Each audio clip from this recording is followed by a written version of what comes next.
La ville de Taiyuan, chef-lieu de la province du Shanxi dans le nord de la Chine, est une base des industries énergétiques et chimiques. Elle a mis un accent majeur sur le contrôle de la pollution de l'air. Grâce à une canalisation de chauffage, la chaleur résiduelle de la centrale électrique est exploitée et fournie aux habitants de la ville. Un tiers du chauffage à Taiyuan est ainsi assuré.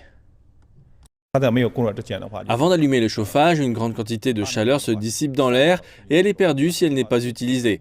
Avec notre projet de chauffage, nous récupérons toute cette chaleur précédemment gaspillée.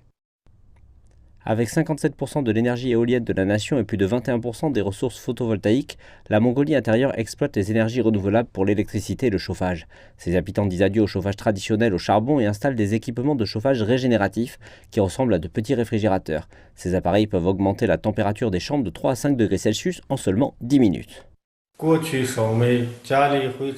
Je brûlais du charbon, il y avait beaucoup de poussière, de fumée et d'odeur à la maison. Quand je sortais, je sentais une brume grise dans l'air, ce qui était désagréable. Désormais, c'est mieux. Depuis le 1er novembre, le chauffage a été mis en service dans toute la province du Liaoning dans le nord-est de la Chine. Cette province a activement répondu aux préoccupations concernant la qualité de l'air en réutilisant les bottes de paille locales.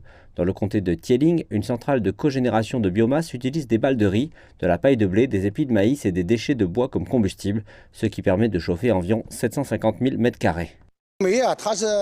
Le charbon, extrait du sous-sol, a une teneur en soufre plus élevée, tandis que la biomasse, cultivée par photosynthèse dans les champs, a une faible teneur en soufre, ce qui entraîne une moindre pollution. Cette centrale de cogénération de biomasse utilise chaque année de la paille provenant d'un rayon de 80 km. Au-delà de simplement répondre aux préoccupations environnementales liées à une élimination inadéquate, elle pourrait également fournir un revenu complémentaire aux agriculteurs qui cherchent à vendre leur paille.